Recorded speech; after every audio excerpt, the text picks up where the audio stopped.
Pittsburgh is no result.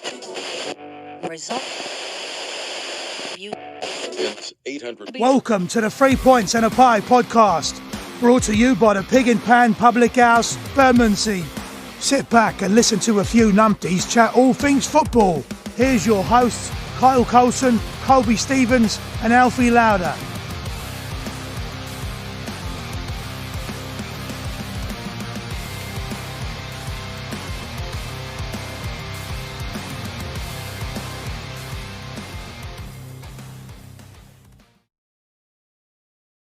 Welcome to our third episode of the 3 Points and a Pie podcast. I'm one of your hosts, Kyle Colson. We also have with us Colby Stevens and Alfie Lauda. And without much more ado, let's get this show going and let's start talking about some football.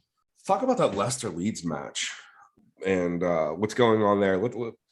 First, let's just talk about the fact that match, that was a pretty even match all the way through.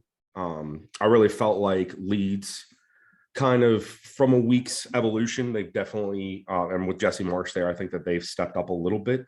I think Leicester just had a better showing that day. One thing that I think everybody wants to really talk about is the Bielsa chant.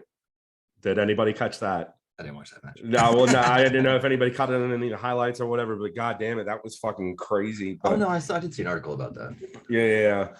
But I think Jesse Marsch's impact on Leeds is definitely showing. People, like Alfie has said before, people have a 10-second memory. I don't really feel like they did with this one. I feel like everybody's just going to sit there and bash him because he's an American, and just take and nitpick every little thing that he does.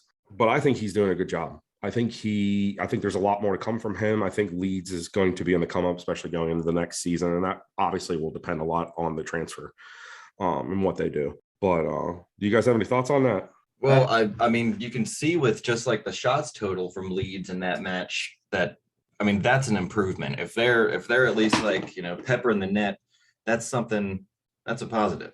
And 20 shots, 4 on target that's at least you're making stuff happen. You just got to get more clinical.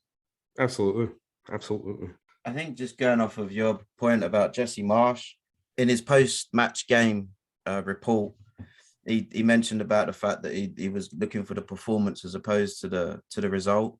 And I mean, there's pundits and there's a few people that write articles that are already kind of jumping on his back about that comment. The performance is going to tell him where Leeds are at on how they're responding to his methods. It kind of pissed me off with how. I don't think it would either. And I mean, going back again to, the whole Ted Lasso comparison, but I think there's more things to come, guys. I think you did a really good job. Kudos to Leeds, but definitely round of applause to Leicester City for that match. Yeah, getting the 3 points out of it, man. That's all you can ask. All right, so let's get into the next match. Let's talk about the Aston Villa Southampton match. Alfie? With this match, it although there weren't so much riding on it, neither team is, that they're not going to be kind of fighting for top 4. They're not in relegation battle. It was more from Southampton's point of view. Villa obviously got the result, and it was great to see Coutinho back to what his old self used to be. But him playing behind the front two, Ollie Watkins and Danny Ings, I think that's going to open up a whole new area of creativity for that team. The result obviously was the big scoreline for Villa, 4-0. But it was more of a team performance, although Coutinho will obviously get the headlines. From front to back, they really did put in a good performance. But with Southampton, they're such a strange team because it's like every 8 to 10 games, they just get a spanking. They don't just lose, they'll lose by a lot, 4-0, 7-0, 9-0. Mm-hmm. And I think Hasenhüttl, I think it's going to be games like this that's just going to keep him out of the running for that top level job. Right.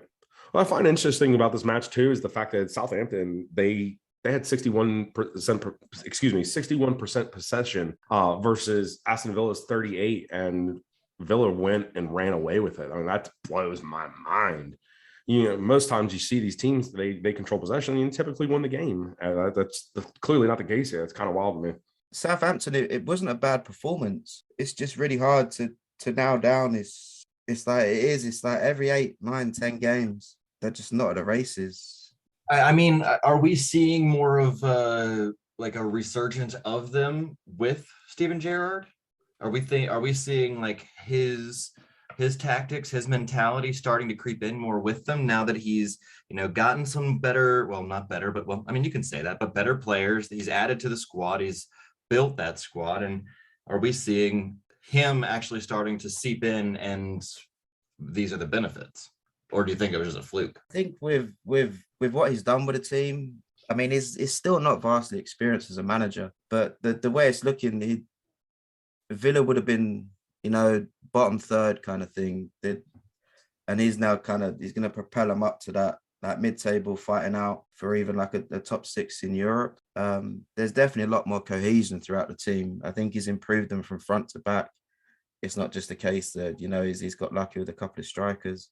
They've been really clever about who they've brought in to actually fit what he wants to play. Mm-hmm. And I mean, I think it's really crazy that they're kind of that just for that match. I mean, they really showed that they didn't need Jack anymore. I feel like most of the season they were missing him, and they needed him to be able to sit there and create the plays that he was doing like he was last year. Giving Coutinho that kind of free reign, though, I think that you're going to see. I mean, I don't think that Coutinho is the player that he was when he was with Liverpool, but I think that he's still a great player, and you give him that opportunity to play like Jack had, that free range over that area. All right, Kyle, let's move into the Burnley and Chelsea match. Another, cracker of goals, another 4-0. It was good to see Reece James back. It's good to see Reece James scoring. The kid Man of the match. The kid is a talent and somebody I love having on fantasy, so it's good to have him back. Now, obviously we're seeing, like, when these purchases were first made, I don't feel like we got to see the full skill of Kai Havertz and some of the, obviously we're still kind of waiting to see Timo step up, other than the occasional goal, but like we're really starting to see Kai Havertz find his zone in the team, and I think that that's going to be a big thing for a while, and hopefully he sticks with Chelsea with everything that's going on. Who knows? We'll see what the ownership does. On to that point, with the new ownership looming, I'm just concerned about how the players are going to fare. I mean, there are a lot of contracts coming up at the end of this year, at the end of 2023. So, it's high time to be getting some people re-signed when you're talking about like Aspa, Rudiger. Christensen sounds like he's fucking already foot in the door at Barca, but who knows about that. But I just think that, obviously, whenever you're talking about transfers, the managers and the ownership are something that's a consideration for the players, and a club that's in tumultuous straits like that, I don't think it's a good situation for transfers. But yeah, that being said, we can dig back into that for a second. It was a shaky first half from Chelsea, but then, I guess that team talk must have kicked their asses because it was a different second half. It really was definitely two different games. Well, and are we also seeing Burnley's lack of creativity, where they're, the Dyche method of, big power, blah blah blah blah blah, but not a lot of like actual on-ball talent? Are we seeing that as the effect again? Because it just seems like over and over lately, where we're getting up and down from them, and there's zero consistency that I'm seeing from Burnley. Yeah, absolutely. We've talked over the last couple of weeks how about Weghorst coming in, especially from Bundesliga, and how he's produced with Burnley and what he's bringing to that team. I don't believe he actually started this match, but I think that there's a lot that needs to go on up front too. Their backs seem to be able to defend the ball well, but obviously you see there in the second half, it was almost kind of felt like they gave up a little bit, or they felt like they lost their step coming back from the half. Just prospectively, Chelsea though, I can't say enough about what happened there in the second half, and especially with Kai Havertz 2 goals. That was, they were 2 minutes apart. He really came in and just said, you know what, fuck today, we're gonna fucking win. We're gonna take all the bullshit that's going on outside of this. We're gonna fucking show the world that we're still Chelsea, and we're still gonna fucking do what we do here. I think as well with Chelsea, I said a few months ago when we lost Ben Chilwell, and then unfortunately Reece James as well. I said then that the season's over. We were in it for then the cups. With the way that Tuchel kind of lines up and the way that he plays his football, you take out Reece James and Ben Chilwell, and it's a whole different team. Them overlapping runs, they just bring everything together. Just before Reece James's injury, he started actually bringing out as well the best in like Ziyech. Them two down there on the right, they really started kind of connecting. The biggest takeaway was that second half performance without Lukaku. I don't think that would have happened with him there. I think with Lukaku, they really do have to modify the way that they're playing, because he blocks so much space there right in the middle. You don't get the overlapping runs. He doesn't kind of free up space for others to run into. It's a case of he's a centre. He is an out and out centre forward. That's his job. He wins the balls and is a box predator. But with Kai Havertz, I think with him drifting in and out, it's hard for him to just link up. I think if we'd have kept both wing backs, I think that the title race would still be very much on. Do you think that you would still be running a 3-4-3 if Chilwell was fit? I do. I think it would have stuck to that method. I think since we lost both sides, I think he's had to find a lot of solutions. And I mean that's credit to Tuchel. He's jiggled stuff around a lot, and he's at least he's kind of kept Chelsea in that kind of top four zone. We've already been to the final of one, and we're looking healthy in the other competitions. I think it'd have been a different title race if we hadn't have had because it weren't just the win backs that we lost.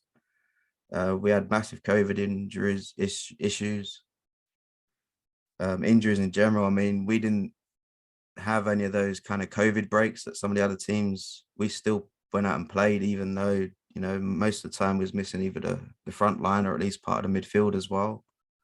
So I mean, I'm only going to hear so much of COVID injury crying because everyone has it. Okay, everyone has it. No, but the thing is that we didn't miss any games. We still played out. I mean, with Liverpool, they went from 10 cases. Oh, that was bullshit too. And then there was just one positive. We didn't have any break at all. So we met our fixtures. Yeah, we only had the one last season during Christmas where COVID was still much more crazy. I mean, obviously it's still very crazy. But they seem to fuck around with the rules so much, I don't care what anyone says. If COVID shouldn't have anything to do with injuries. Injuries are injuries, COVID's COVID. But they were kind of lumping everything together that if you've got this many players out injured and then this many players with COVID, well, you still got to play. And that definitely benefited. I mean, there was at one point when was it Burnley or Tottenham, they had like 4 or 5 games they still had to make up. I think there's still teams that are still making up 2 or 3 games. Very masked anymore. COVID's gone away. Let's carry on playing. That's certainly the facade that's being put out with people not wearing masks now, that it still doesn't exist, still very much exists. And, obviously you both know, I just this past week I had it. So, and I'm vaccinated. Granted, the half-life of it was completely different than the last couple of times I had it, especially back in, January 2020.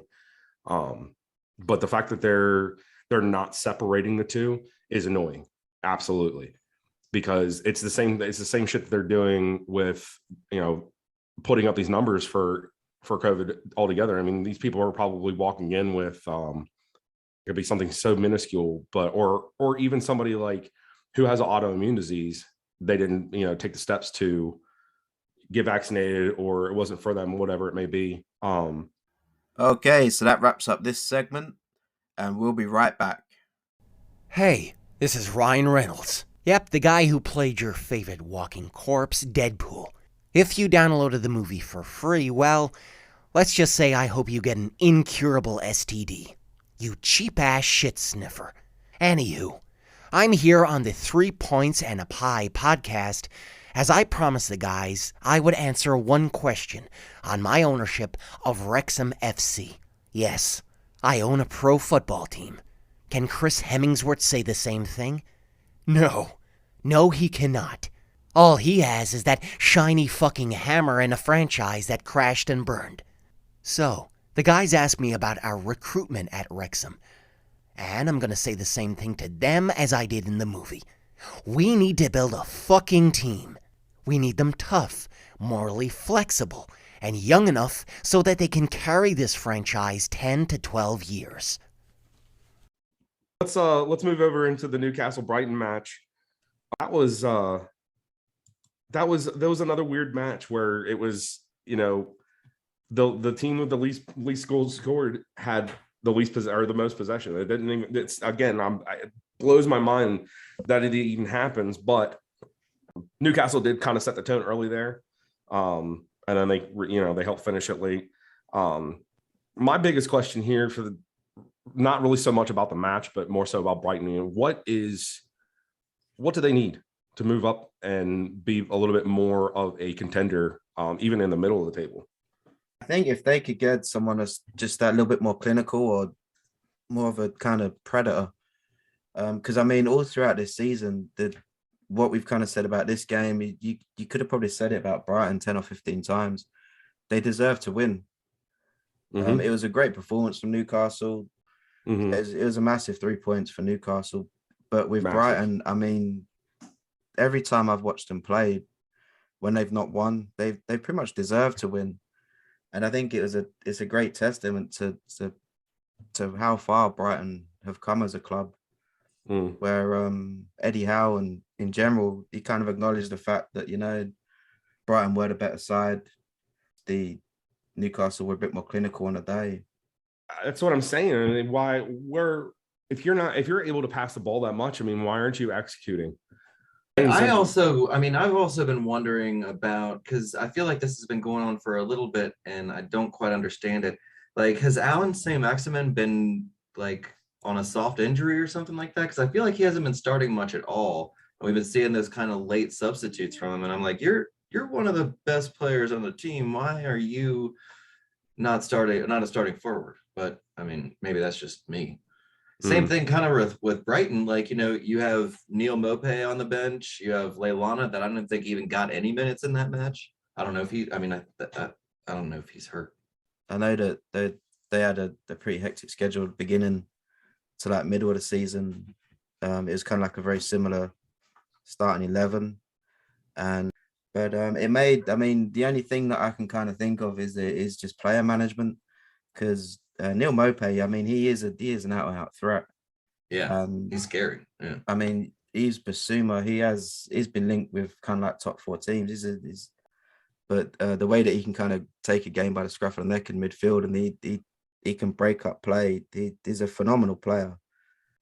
A lot of those forward play, like with Almiron for Newcastle, he's been in and out. But I feel like just being in training in Newcastle all the time, you're probably going to just like catch some sort of like muscle injury just from running around in that weather. But that's, I don't know, limited knowledge of the area, I guess, but I feel like that's the case. John Joe Shelby looks like he's a vampire and he's perfect for Newcastle.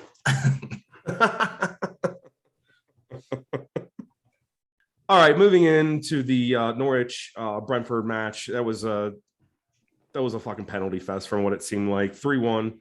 And then the Wolverhampton Crystal Palace match. We had a 0-2 match score line there. I don't really feel like there was a whole hell of a lot to talk about with the Crystal Palace match. All right. Again, here we are with a team that had 64% possession and lost the match. Right? That's nothing to talk about anymore. So moving along, we're going to get into that Liverpool West Ham match.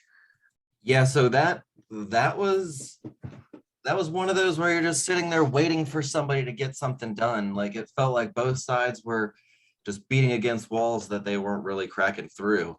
And there were some, honestly, it felt like, for me watching it, it felt like West Ham actually were more, they had some more tooth to their attack, like a little more, it just felt like they had some really good opportunities that just didn't go their way. And I feel like if it had just gone this way a couple times, it could have been like 3-1 West Ham. But such is football. And, one thing I do think is notable is like that goal, while it was fairly early, it was still just sitting at 1-0 that whole time. And there was just this like pressure the whole time building. And so at the end, once that final whistle kicked, you could really tell how much it meant to the players, how much it meant to the support. I mean, everyone's cheering, like, and you felt that positive vibe from like the whole team where, it might not be a fucking cup or whatever, but at the same time, this match mattered. This match was a hard fought match. You finished out, you came out on top. Cheers, guys. And there was that vibe hard. Well, especially talking about a team that's still fighting for the fourth spot in the table versus a number 2. I mean, and that was a huge win for Liverpool at home.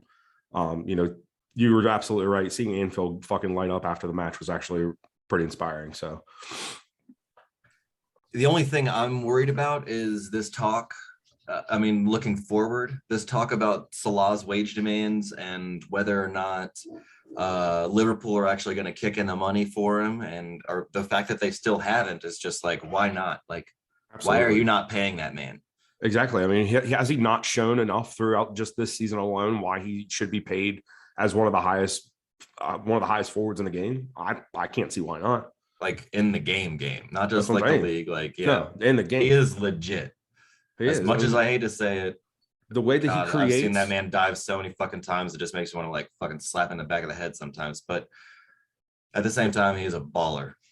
Yeah, dude, the way he creates stuff for that team is you can't not talk about it. I mean, he's a very, very, very, very special talent, and people give him a credit that he's due, but I don't feel like he gets enough. I mean, it kind of goes back to the whole Chelsea deal. These contracts are coming up. Sadio Mane's contract's coming up. Firmino's contract's coming up. What are they going to do? What are they going to do? Well, good showing for Liverpool.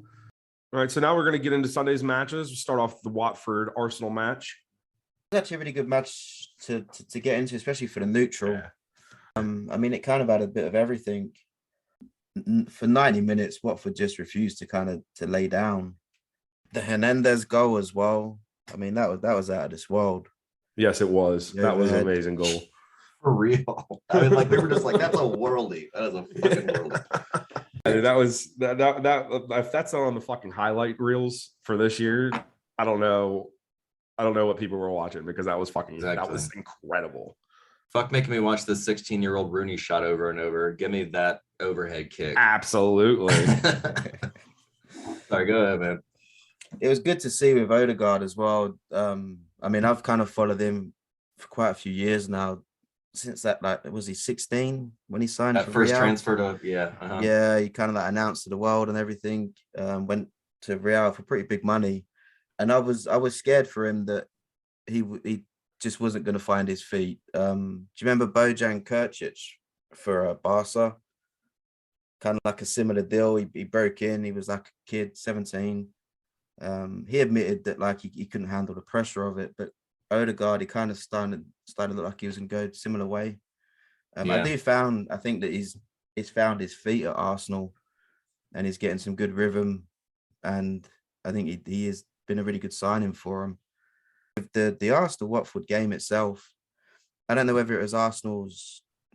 They're still struggling to manage games for 90 minutes. Watford again, they made it difficult for them, but this could have been 4-3. This could have been 3-3. This could have been 4-4. Or it could have been 3-1.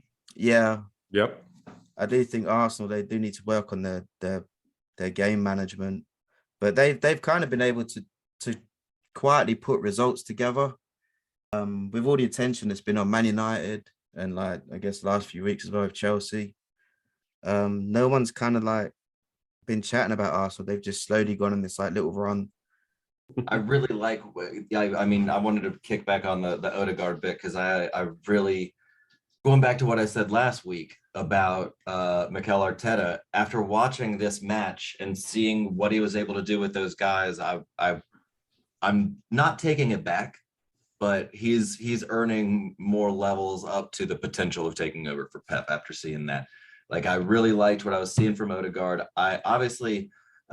Saka is just like, he is an impressive talent for his age. Like it's going to be really interesting to watch him and Odegaard develop as they get older.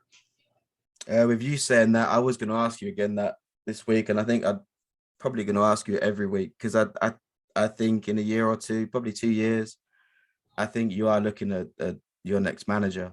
I think he'll be back to replace Pep.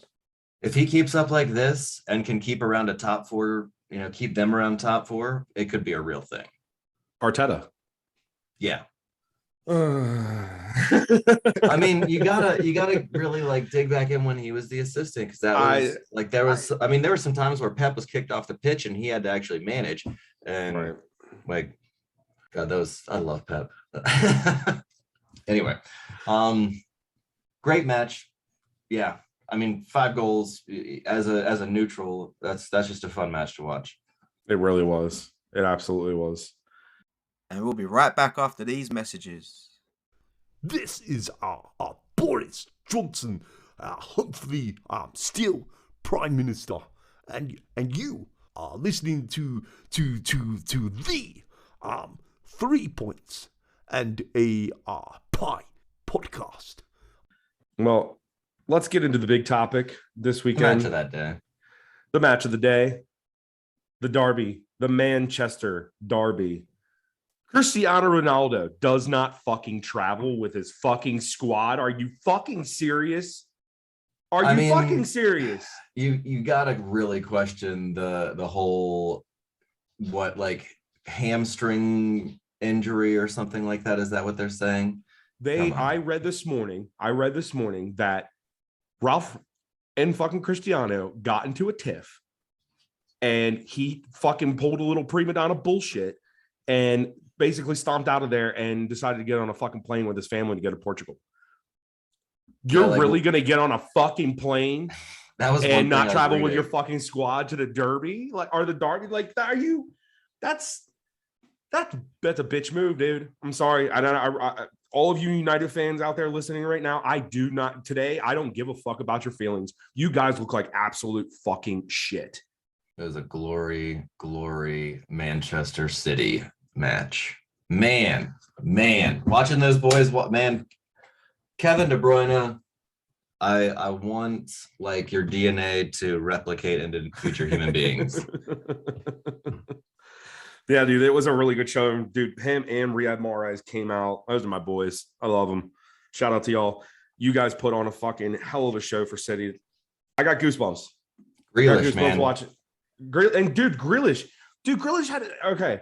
This is the first time on all of the different, groups and stuff that you and I are in, Kyle, for City.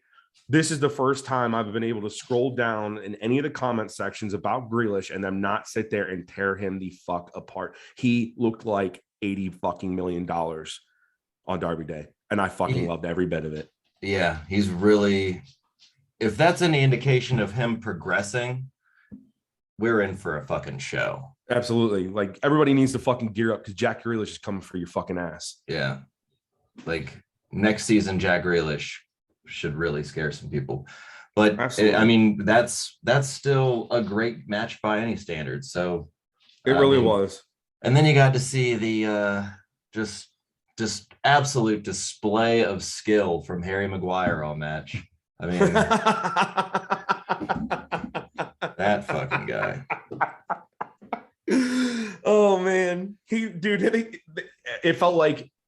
Well, let's take a break on this and let's talk about what we said last week about how he doesn't know his place there. Well, unfortunately, that was the only he looks place like in a that kid that's fucking like in the back middle line. of Walmart, can't find his mom, like just kind of eyes darting around, can't see. Like, man, he is hilarious. I do want to say props to Jadon Sancho. I mean, he had a good game, got that goal. Fantastic game. He was great runs, great dribbles. Yeah, great match from him. For what we've been seeing from Alanga or whatever, I don't feel like that was one of his better matches, but I feel like we were kind of holding them back. Like, their attackers weren't able to go as far forward because we were just beating down the door all day. Mm-hmm. And that just mess with his game. Going back to Cristiano though, looking at how the game went, do you really think that he would have been a difference maker in it? It's hard to say because you have to mark differently.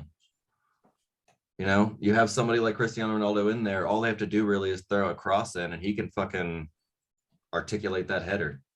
Yeah, but I feel like the way that they've been playing, and this is something we've talked about in the past episodes, there isn't a bit of cohesion up in the front. It seems like Jadon Sancho, Alanga, even Bruno Fernandes, they're trying to get their own. And with Cristiano sitting in the middle and basically waiting for the pass to come to him and him not really doing anything to create the play, I don't think that for that match he would have made a shit bit of a difference. And it was probably best that he didn't travel. I really liked the way that the front six were playing, the front seven were playing in this match for United. I think there was a lot left to be desired for them.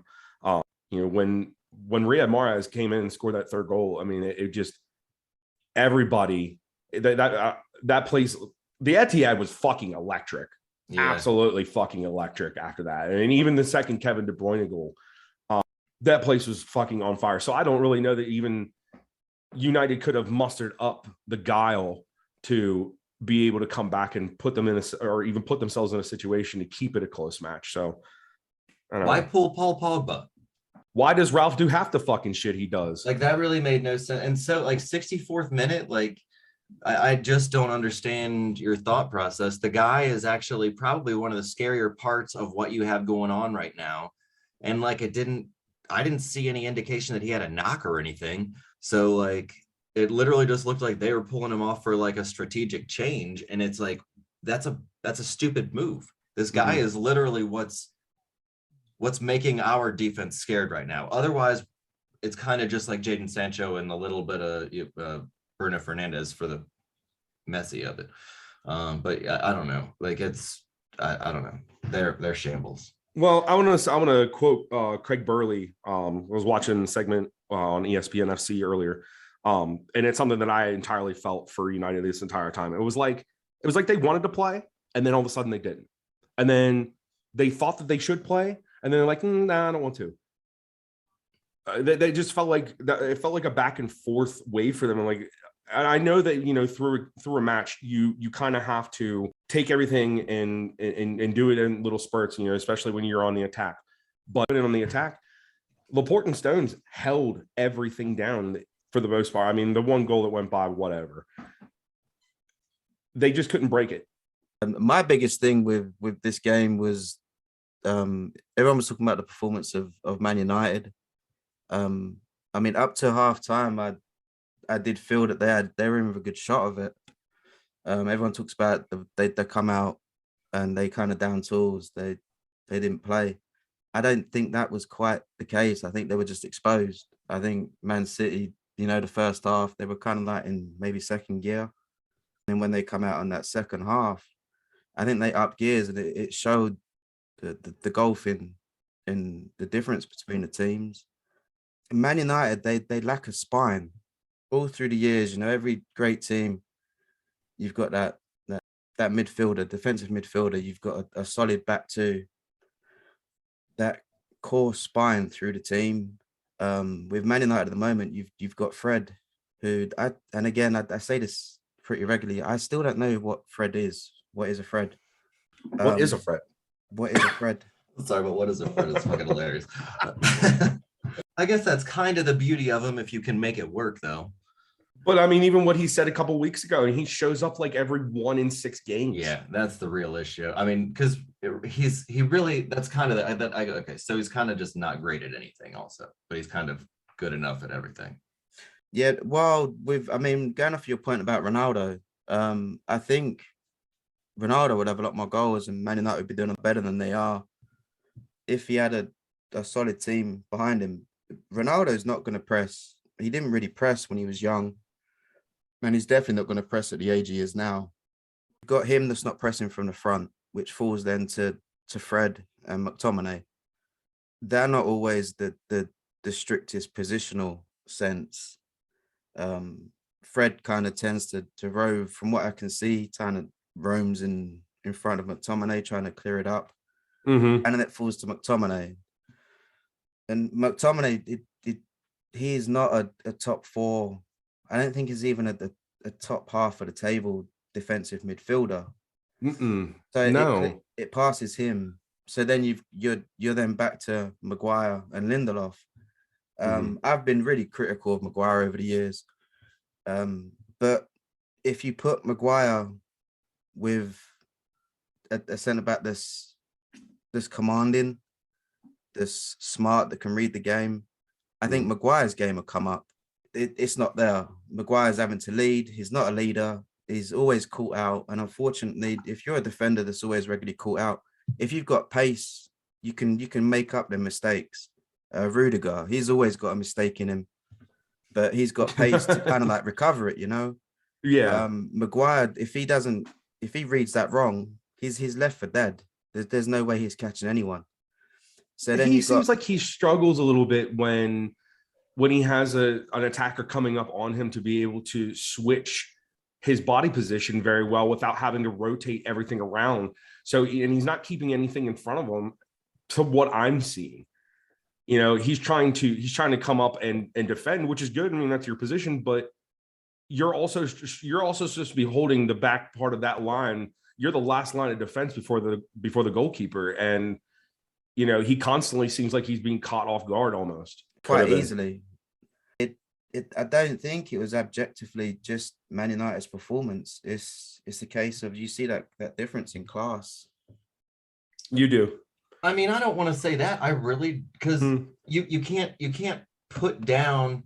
I mean, if you just took their starting 11 on paper and you just looked at that and you're like, would you be like, oh, that's a shit team? Absolutely Realistically, not. no. Yeah, no. Exactly. No. And it's just that they haven't had consistent management. They don't. I mean, we can beat that dead horse all we want about. They just don't have a soul right now. They don't. And I feel like I'm going to harp on this because it's been said, because Alfie said it, and I really, really fucking believe it. There's no one there playing for the team, for the badge. They're playing for them fucking selves, every single one of them.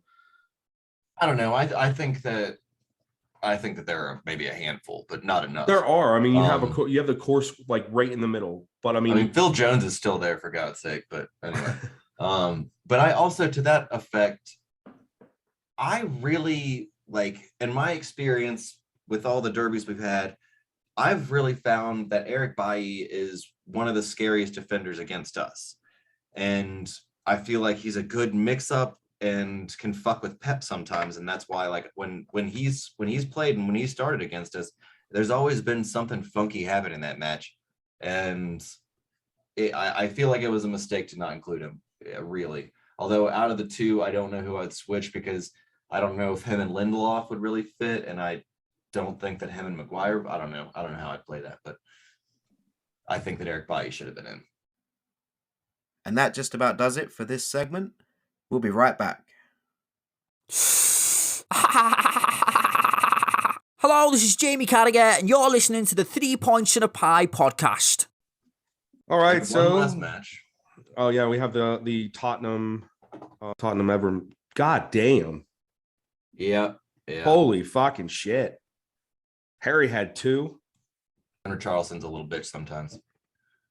Just looking at the last 4 matches, this was far and away the blowout, obviously. 5-0. And the last match they had was 0-0. One before that, they evened it at 2, and then it was a 0-1 Everton match. So I mean, I guess maybe looking at it, you could see the progression. You can see the progression of Tottenham, especially over those last 4 or 5 games. It feels like they've turned it around, and there's definitely a couple they should have won there, and they fucking didn't. Tottenham had 50% shot conversion, shot on target, but Everton was 0-6, and you got down there at least half of the times that Tottenham did, and you couldn't get a shot off. That's pretty bad. Their back line's not something spectacle or enough of a spectacle to talk about for them to not have scored at least a goal. I think for me as well, leaving out Dele Alli at this game, I don't think he come on till about the 70th minute or so. But the damage was already done. It's his ex team. If anyone's on that pitch, he's going to want to prove a point. It's going to be Dele Alli. I would love to see him actually start Dele Alli and Van der Beek together. I think they can play well as two kind of roving tens, and at least it would give them that kind of creativity going forward. Because a big thing with Everton is obviously scoring goals. But I mean, this result here, I mean, that's put Everton straight back down into the relegation battle. And I mean, they've got a decent squad there. They do, but I mean, if just from the weeks past, I mean, it looks like they switched up their formation a little bit. They were running a 3-5-2 from what it looks like here, and that's a really packed midfield from what it seems like. I feel like they probably should have used like a 4-5-2 or like a 4-3-3 there. I mean, and with them not bringing in Dele Alli up until the 70th minute, I mean, you're absolutely right. I agree with you. And they also didn't even bring, Donny van der Beek went out at the 60th. And I'm assuming, let me see this. He was switched out from Michaelenko. So, I mean, I guess that wasn't really a terrible midfield, but also at the same point in time, I totally see what you're saying with Donny van der Beek and Dele Alli being on the pitch together. That makes the most sense to me. I feel like you have the most opportunity created on both sides of the pitch to be able, to get up into the box. I mean, when you're talking about a 5-man midfield, like, why wouldn't you have two players like that in a 5-man midfield? Right. Like, who are like, I mean, who else? I mean, Allen, or like, I don't know, like you're saying this person's better, because I wouldn't say that, but I don't know. I think that we're seeing a peak to another Tottenham Valley. So we'll see what their next loss is. We'll see. I think that Eric Dyer's been having some good games. I didn't want to throw that out there. He's been impressing me defensively. But that's about all I got to say about that. All right. Is there anything else we want to get into, guys? I mean, the only thing that I'd add is I liked Lampard as a manager. I thought he'd done really well with us that first season, but I don't know if he's either got the experience or. I hope that's not the case. I think that it would not be. I think that would be cutting short his opportunity, just like Chelsea did. Because I mean, like, I remember us facing Chelsea when he was managing there and feeling like mildly outclassed. Like Pep, what the fuck? And then, there would be like a third of the match where it's like, okay, there you go, Pep. But it just like, I think that he has it in him. I think that you just have to give him enough time to really get his system in there. I agree with that. I feel like, and I think we said this last week, there's a lot of times where, coaches come into a system and it's not even just in European football or world football. It is also in American football. I feel like a coach needs 2 to 3 years with a team, especially one that has a little bit of a foundation, him be able to make the pieces and moves that he needs to make to become more successful. And I feel like there's a lot of pressure from supporters towards clubs whenever it comes to a coach that's not on a winning track, for them to push him out and find somebody new. And I just don't think that that's the right mentality. I don't think that's the right rhetoric going into that, because whether it be a player or coach, they need time to settle in. They need time to be able to get people at a certain mentality, like you said. I just think with Lampard, though, I mean, I completely and utterly agree with you. I do hate that knee-jerk mentality. Lampard with us, it wasn't so much the time in the seat. I think if the performances had been there, I think he potentially would have still been there with us. But the performances dropped off so much, and defensively, I mean, we was a shambles, we was a wreck. And for me, you're seeing echoes of Chelsea with Everton now. I mean, Tuchel come in and he we signed no one. It was exactly the same group of players. And we But won yeah, the but that- Champions League. I mean, that's It was- part of it though, is like one year, one whole summer transfer window. I mean, one whole year of transfers, Lampard didn't get to have because of the ban, you know? And then Tuchel essentially got to have the benefits of all of his big spending and then Tuchel spending, you know? Yeah, but I mean, Tuchel's only really brought in, I mean, a massive signing, Lukaku, and I mean, Lukaku ain't really kind of done too much. But I mean, that's still 100 million. it's still pretty much the same 11, more or less. I mean, Rudiger was out under Lampard. It was pretty much the same 11 that Tuchel's playing now as what Lampard had there under him. And that's where I'm getting into, like, with the actual tactical awareness of it. For me, I felt Lampard, he had a lot of games that just drifted him by. He didn't really know what to do, and he was in over his head. And I mean, that's coming from a Chelsea fan. Lampard, as a player, I mean, I absolutely fucking worshipped. He was a legend, and he always will be at Chelsea.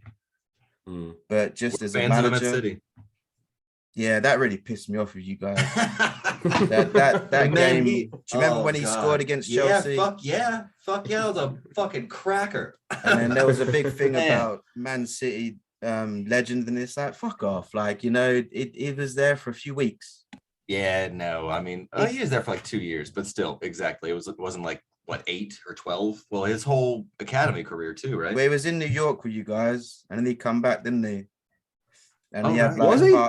Yeah, he went out to New York, the Man City team out there. I think he played out there. NYCFC. Yeah, Or vice versa. He went Man City then now. But that's what it was. When they started calling him a Man City legend, it's like, come on. I mean, he got to where, he got to get a medal with City. I think he got 2 medals with City. Maybe just 1. But still, like a Premier League medal is. It is. And then, I mean, how many clubs even have won, Yeah, but Well, you've already it was- taken Manchester. Like, leave the legends alone. I'm with you on that. I would not call him a legend at all. He was just a player who was not wanted by his club anymore and could still play Premier League football. He kind of finished out. Yeah, totally. But he finished out fucking strong. He he played like that was like when Leicester won the league, and I think that next year was when we won. I think as a player, I think he could still play now. who with Tevez over in the MLS? I don't know about that. I mean, I definitely think that he could play in the MLS. He could absolutely, but I don't know if he could play Premier League football anymore. I'd be interested to see like a shooting competition with him, like like a horse or something. That guy used to be able to put the ball fucking anywhere. It was impressive. Danny Rojas, Danny Rojas. Football is life. Football is life. Love that fucking guy. Oh my god. Have you seen that, Alfie? What's that? Ted Lasso. I've not got any subscription to Apple. I was really excited about it, and then I kind of realized that it was just going to be on Apple, and then you kind of pissed me off with it all. I'm gonna get an Apple account and I'm gonna send you my information. Sorry, Kyle, I'm getting off yours now. If they'd done a few seasons of it, I would kind of contemplate, but yeah. I mean, they're going into the 3rd, right? Yeah. And they're talking about a 4th, but they said that it's always been planned to just be like a 3-act show. So who knows? Right. They're trying to stay. I think they're trying to stay true to the format of most British shows. All right, guys. Thank you for tuning in. That wraps up our show this week. Look forward to seeing you guys back next week on Wednesday.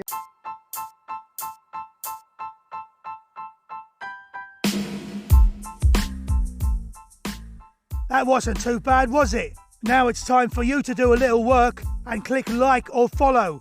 And if you really got some life left in you, then leave a comment or review. That's me done. Got me driver waiting.